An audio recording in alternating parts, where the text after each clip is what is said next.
홍남기 경제부총리님, 베로 부총장님, 그리고 동료 여러분, 오늘 글로벌 혁신 성장 포럼 1일차에 참여하게 되어 대단히 영광입니다. 이러한 대화를 주최하기에 한국의 기획재정부와 세계은행만큼 적격인 기관은 없다고 생각합니다. 한국은 혁신의 리더 역할을 하고 있습니다. 올해 한국은 세계에서 가장 혁신적인 국가 5위를 기록했고요. 이 기록은 UN 글로벌 혁신 지수에 따른 것입니다. 무려 이 작년에 비해서 5계단이나 상승했습니다. 이 점 축하드립니다. 아마 여러분들이 판교에만 가보시면 바로 그 이유를 아실 것 같습니다. 세계은행은 역동적인 그리고 혁신 경제를 지원하기 위한 노력을 전 세계적으로 펼치고 있습니다. 오늘 이렇게 중요한 순간에 그리고 올해가 다 끝나가는 이 시점에 이렇게 중요한 회의를 개최해 주셔서 감사드립니다. 내년을 준비하는 그런 시점인데 매우 시직절한 것 같습니다. 미래를 생각하면 이러한 근본적인 질문을 해야 되겠죠. 어떻게 혁신을 만들어서 이끌어서 우리의 공동의 선을 달성할 것인가 하는 질문인데요. 왜냐하면 저는 혁신이야말로 우리의 공동의 우선순위인 지속 가능성과 평등성 그리고 회복력을 달성하는 핵심이라고 믿고 있기 때문입니다. 그래서 몇 가지 저는 맥락을 설명드리려고 하는데요. 여전히 우리는 유행병을 극복하지 못했습니다. 인플레이션 압박도 있고요. 세계 전체의 밸류 체인도 큰 어려움을 겪고 있습니다. 에너지도 부족한 상황이고요. 그렇지만 전 세계가 회복세도 보이고 있습니다. 특히 내년에는 상당한 경제 회복이 예측되고 있습니다. 한국은 전반적으로 경제 성장이 내년도에는 4.3%가 될 것으로 예상되고 있습니다. 또 우리는 이렇게 유행병으로부터 회복을 하는 그 과정 자체가 친환경 그리고 디지털 전환을 같이 이루어야 됩니다. 이 혁신의 시대는 세계 경제 포럼은 제4차 산업혁명이라고 칭하기도 했습니다. 10년 전에 10개 가장 가치 있는 기업 중 2개만이 디지털 기술 회사였습니다. 그런데 지금은 7개로 늘었습니다. 모든 회사, 모든 산업, 그리고 모든 국가는 반드시 기술을 그 안에 포함을 해야만 합니다.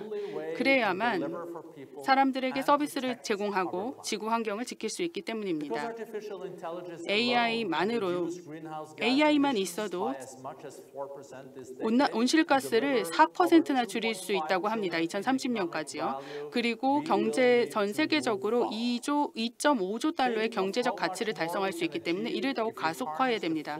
그렇다면 혁신 기술을 전면적으로 완전히 사용하게 되면 어떤 것들을 이룰 수 있을지 한번 생각해 보십시오. 어떻게 이를 달성할 수 있을까요? 이제부터는 제가 생각하는 혁신을 통해서 우리 공통의 우선순위 달성 가속화를 위한 방안들을 말씀드리겠습니다. 먼저 협력적 혁신이 있어야 됩니다. 물론 경쟁은 우리 산업의 핵심이고 생명과도 같은 것입니다. 그렇다 하더라도 민관의 협력이 매우 필요하고요. 특히 아주 심각한 위협에 직면했을 땐 더 그렇습니다.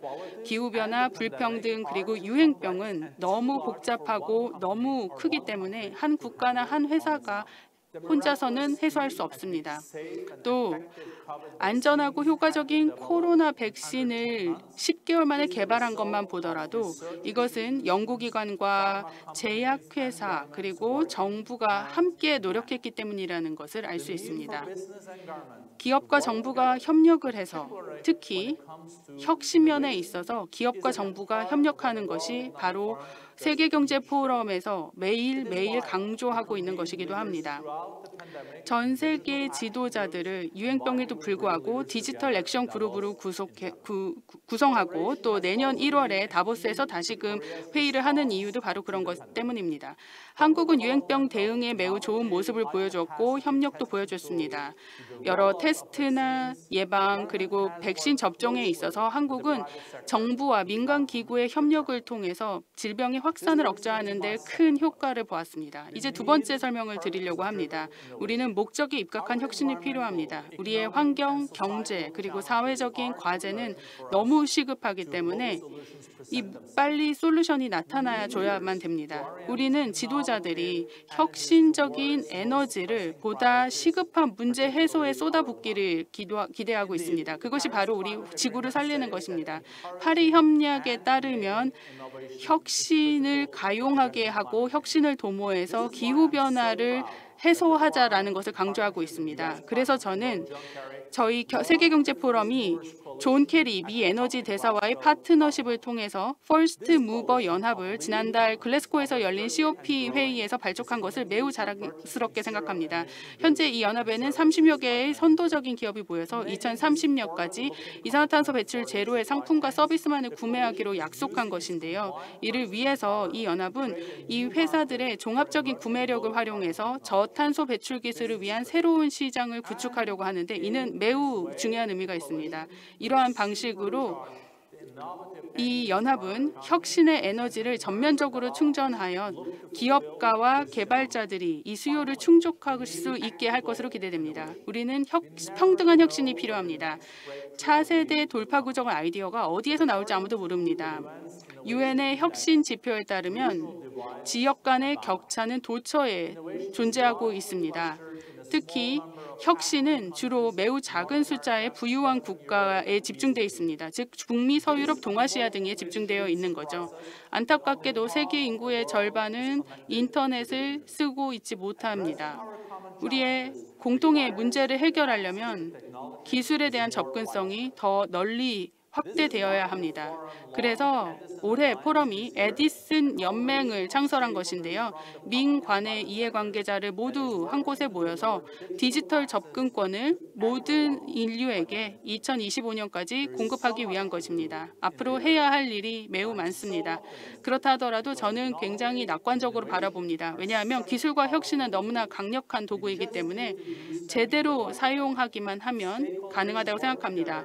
모든 이해관계자들이 협력하고 과제를 통해서 혁신을 해소하고 기술을 더 널리 공급한다면 지속 가능하고 더 번영하는 미래를 만들어갈 수 있다고 생각합니다.